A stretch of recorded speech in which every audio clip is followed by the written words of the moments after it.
for support. Have a listen to what she had to say in the Senate yesterday. I leave here in great trepidation of what will happen to the NDIS as the parent of a participant who's someone who actually needs this scheme to be sustainable, because when I'm no longer around, when his father is no longer around, my son will need lifelong supports. He has a significant, permanent, lifelong disability. And so I need it to be sustainable. And I am frightened beyond words that when I leave this place, that no one will care. That people will not care, because if the NDIS is not, you are not part of it, it's just something that's overblown. It's just something that's costing too much money. But if you or a loved one are relying on it to have a quality of life, this is one of the most important issues you and your family face. Yeah, really powerful. The NDIS is the third largest expense in the budget, and there is no doubt it's been the source of millions of dollars worth of fraudulent claims and greedy middlemen who take advantage of loopholes, but it's also a lifeline for families who genuinely need its help.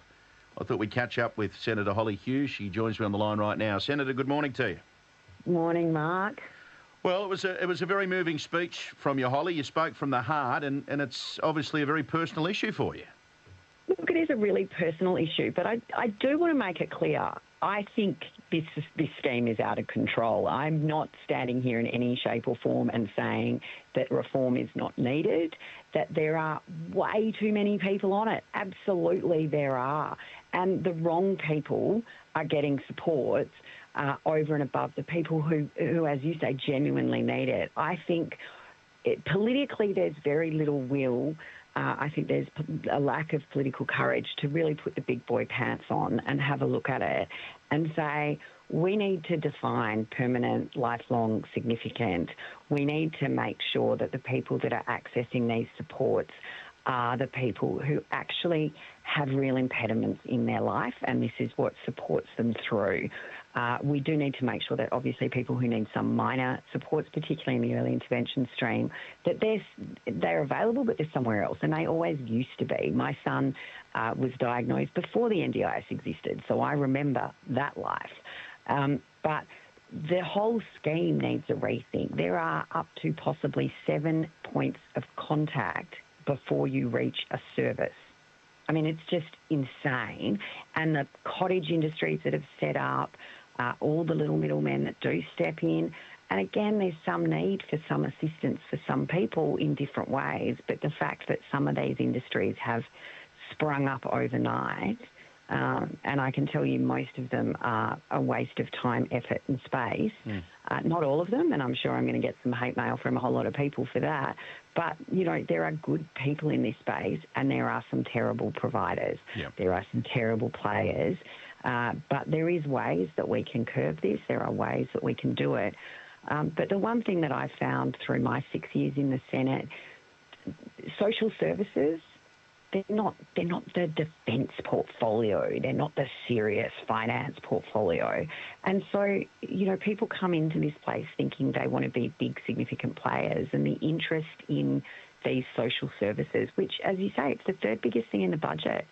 You know, this is from a financial perspective, yet the interest is just not there, or the political courage is just not there to make the changes. And so it's families like mine, and my son's plan was just cut. So no one needs to think that because of the roles I hold, you know, I get waved through. My son's plan was cut. And, you know, there's a lot of families out there that don't know the system as well as I do and can't stand up in the Senate and say things which, you know, I'm going to lose that opportunity soon too. But we need people to stand up for it. Otherwise, this thing will collapse and there will be families that are absolutely left in the worst of possible places. And you spoke yesterday, Hollie, about the fact that your son's support has been cut, and that's despite assurances from Bill Shorten that genuine claims would not be cut. Oh, look, I had an OT write a report, and quite honestly, this report was so good, it almost should be a template for what the NDIA should require when it comes to these functional assessments, needs assessments they want to talk about. She went through every aspect of his life. She went through all the goals that we have and how we need to achieve them. And then she actually wrote at the bottom what were her recommendations for the support that he required. Now, we had reports from other professionals, including psychologists and behavioural specialists, but this OT report laid it all out. And one of the supports that was required, that is really important to my son, the planner I spoke to said to me point blank, we're not going to fund that. Now, I self-manage, so even speaking to the NDIA, you know, I can use his core budget a little more flexibly. But, you know, this was exercise physiology. This is really important for him. It's important not only for his health and well-being, it's his social connections. My son's autism is the very typical autism. He really doesn't like anyone. His social connections and communications are terrible. But what the agency told me they would do is pay for a support worker to take him there, sit there while he does the exercise physiology session, and then take him home, but they won't pay for the exercise physiology. I mean, that is just dumb. What? It's stupid. This is their logic, though, you know. And it's, look, have some people probably brought it to exercise physiology because he goes to exercise physiology place, and I'm sure there are people that have tried to pay for personal trainers and gym memberships through it, which is not part of the scheme, and they shouldn't do it. But it is ruining it for people who actually need these. These are defined allied health professionals, and you know. I really do worry with what's happening because no one seems to be prepared to make the tough decisions. And if you talk to families like mine across the political spectrum, the ones that actually need it, the ones that are going to rely on it for the rest of their lives, you know, I know of people who've been diagnosed with autism in their 40s, 50s and 60s who have careers, who have families, who have homes, who are ending up with packages bigger than my son's. Who is nearly 16. We've had a significant issue at school this week. You know, it's insanity, and no one's prepared to say, I'm sorry, if you've gone through life all this way, you don't need $70,000 or $80,000 of taxpayer money to pay for a cleaner so you can cope with your children better. Like, it's just mental, the stuff that's actually happening on the ground. And how do we fix it, Hollie? Because one thing that I sort of have made clear while taking over this sort of time slot on 2GB, and I know this is an area in which Ray Hadley spoke a hell of a lot about. One thing that I've sort of said all the way along is, you know, it's all well and good for us to continue to highlight those who are rorting the system and what's going on and the people who probably don't need the funding that they're being given. How do we fix this? I mean, you've been dealing with this now. You've been living through it. You've been in the Senate for 6 years.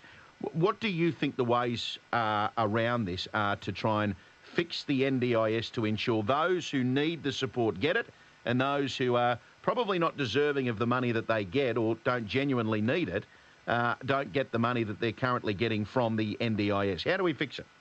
Look, I mean, how long's a piece of string? And, you know, block out your show for the next week and a half and we'll get started. But, you know, there are so many issues the whole way along across. You know, when you go to the agency, the person that's the planner, who we now know and confirmed by the agency doesn't read the reports from the professionals you give them, which is time, effort, money wasted, as well as the hours the professional allied health has taken to write them.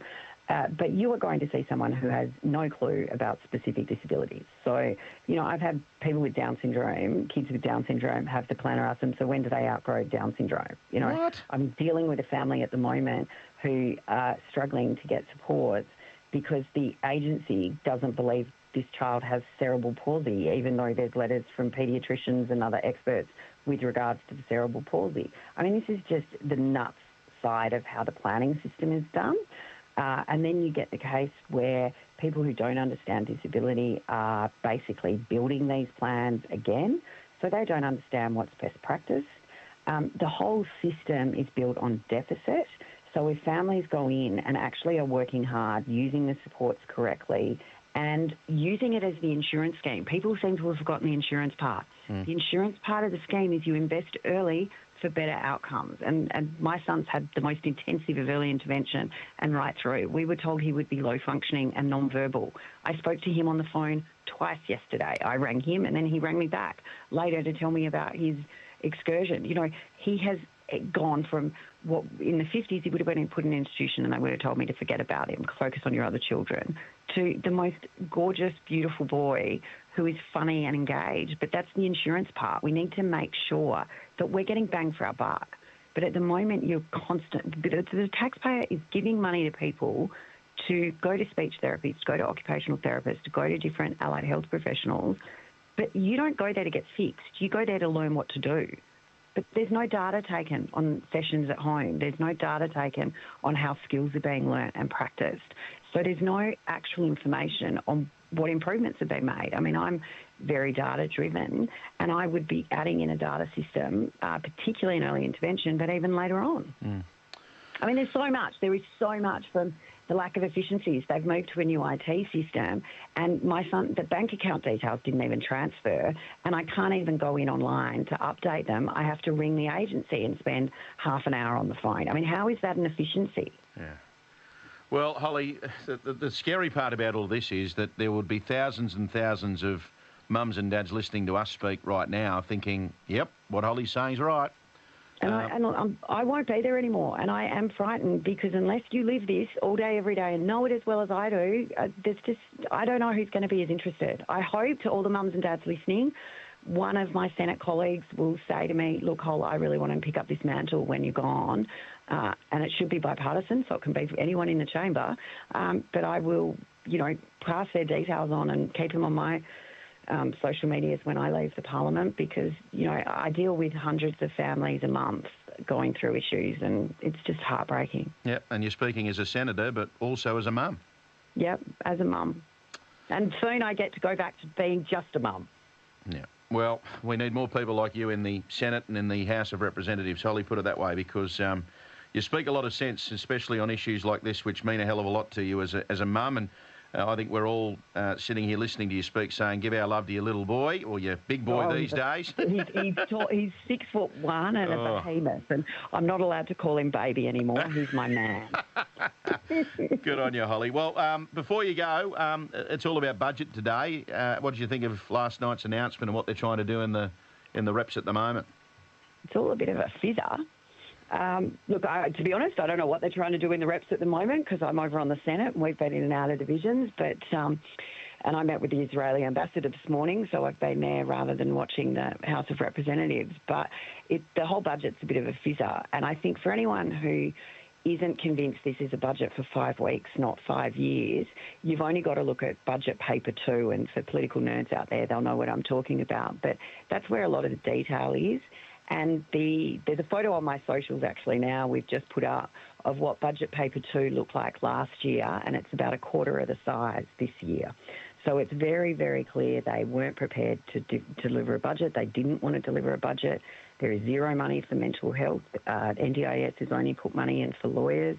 A tax cut starting July 1 next year that will barely buy you a loaf of bread is just the most bizarre thought bubble.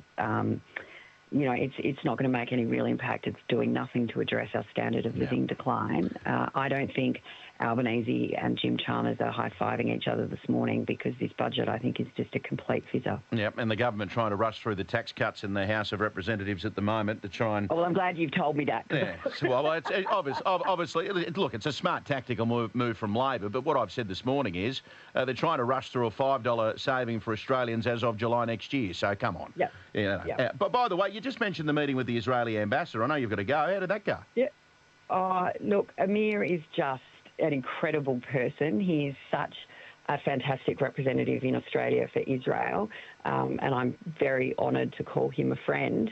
But there's a group of us that are very supportive, obviously, of Israel and stand with our Jewish Australian community. But one of the poignant things I think was raised today, he was talking about when he goes to universities and vice-chancellors, proudly show him the safe room for Jewish students. And as he says, I'm here to represent Israel. These students are Australians. And as one of my Senate colleagues said, they're our responsibility. Those students are our responsibility, and there's no other group on campus that requires a safe room. And I just think it speaks volumes to the indoctrination and anti-Semitism that's being allowed to permeate not only our higher education institutions, but right through society. And this government has really been found wanting in standing up to these threats. Well said. Hollie, I reckon we might be able to get you in here for a little test to see what you like as a talk radio host. How does that sound? I think that would be a very fun day, Mark. 3 hours behind the microphone, Hollie Hughes, look out. Oh, mate, Hollie Hughes untethered. Let me tell you, Mark, there's a few nervous people that's coming. You're a star. Thanks, Hollie. Great to chat. I'll see you soon. Thanks, Mark. Well done. That's Hollie Hughes, Liberal